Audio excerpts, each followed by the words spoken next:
how you doing again, folks? So today I want to talk about strength, right? And what we have in today's world, well, we have a lot of hurt people and a lot of weak people pretending to be strong. And I've heard that, especially coming from a lot of feminists and modern women who are pretty much, you know, are hurting. A lot of them are um, pretty much setting up themselves to die alone, right? A lot of them are rather accepting the life that they don't want because they don't want to put in the work to be a better version of themselves to attract what they want out of life. So they keep doing the same thing over and over, beating the same drum, continue blaming. And one of the thing is when you are saying that you're strong, but then you're blaming somebody else for what you don't have in life, it's almost the equivalent of putting, like they say, putting lipstick on a pig. You're trying to pretend to be something that you're not.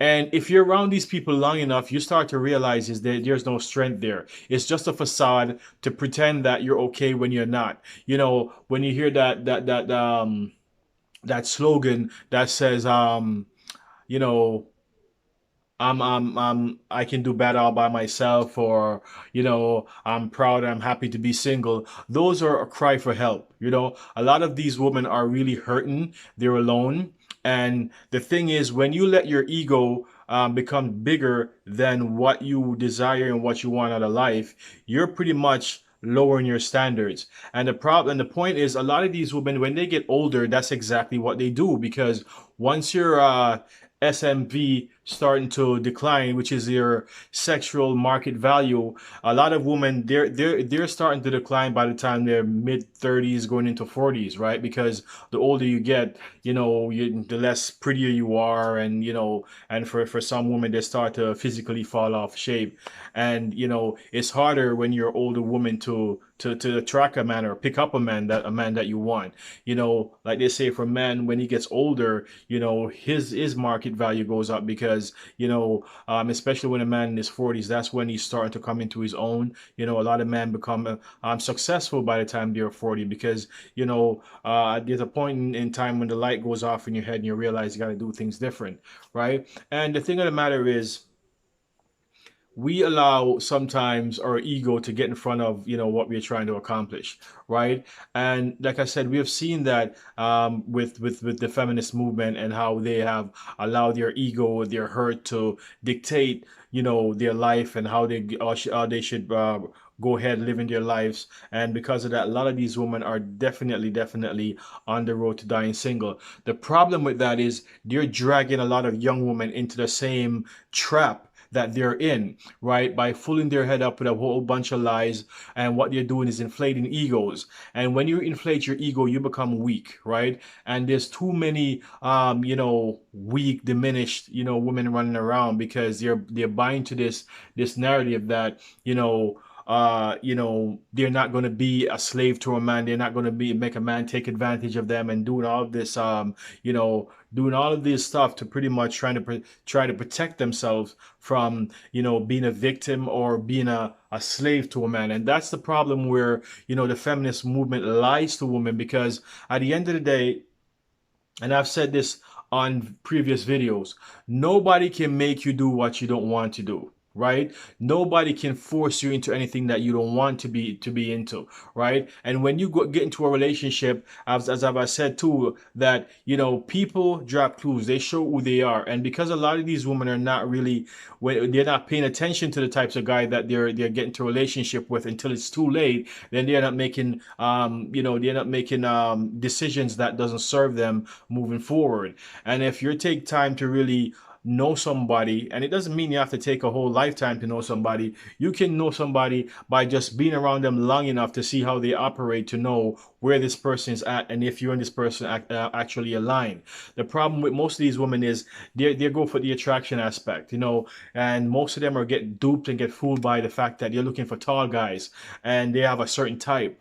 And sometimes to get what you want out of life, you have to move away from what you normally go for.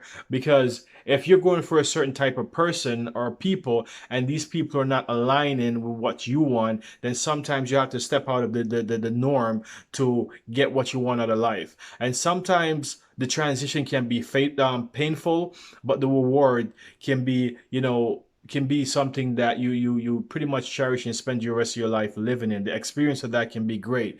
But the problem is a lot of people use fear as a turning point for them to turn back and go back to what they're used to. And the thing is, at the end of the day, you can't blame people for decision that you made, right? And this is the problem, and this is where a lot of feminists and a lot of modern women miss the mark. They fail to realize that they're the one that making these decisions. They're not forced to make those decisions. They make the decision based on what their friends say, by what other people tell them. They make decisions on what looks good instead of not paying attention to a deeper voice that's deep within that's saying no or yay, right? And as a result of that, they make decisions, and when these decisions turn around and backfire on them, they become weak, they become bitter, they can become angry, they become a victim, and then all of a sudden now they find themselves in a situation now where they're blaming other people for decisions that they make, right? You can't blame a man for if a relationship goes sour, because at the end of the day, you make that decision as well. It's not all him, because at some point you decide to go ahead and deal with this guy, even though there was red flags all popping up all over the place. And this is what I'm trying to tell most of you, is that instead of you going around blaming men for being cheated on, for getting dumped, whatever the case may be, look at yourself. Maybe this guy was telling you weren't into you from before, but you're throwing yourself upon him, so you saw an opportunity and he goes for it. Maybe this guy was showing you that, listen, man, you're not the main thing in my life. And the problem is, more than half the time, women fail to pick up on signs to realize that what's for you and not what's not for you. And the problem is this thing keeps completely showing up over and over and over and over again, because people are not being focused and not being conscious enough to know what's working, what's for you, and what's not for you. You keep doing the same thing over and over and over again, and don't expect the guys and the situation in the relationship to change, because the problem is people want things to change, but they don't want to change. In order for things to change, you have to change. Don't be fooled and thinking that you don't have to do anything and the rest of the world has to, because you know what? The rest of the world don't owe you nothing. Nobody owes you nothing. Right? And this is what you're failing to realize, that nobody has to do nothing for you, because nobody owes you nothing. So as long as you start taking responsibility onto yourself and stop putting on everybody else, then your situation will change. And as long as you are changing and you're working on changing, your results and your situation will change. But stay the same and nothing will change, and that's just a bottom line. Okay, so that's what I want to say on this video. And if you like this video, give me a thumbs up. Have any comment, drop a comment in the comment section below. And until next time, folks, see you on the next video.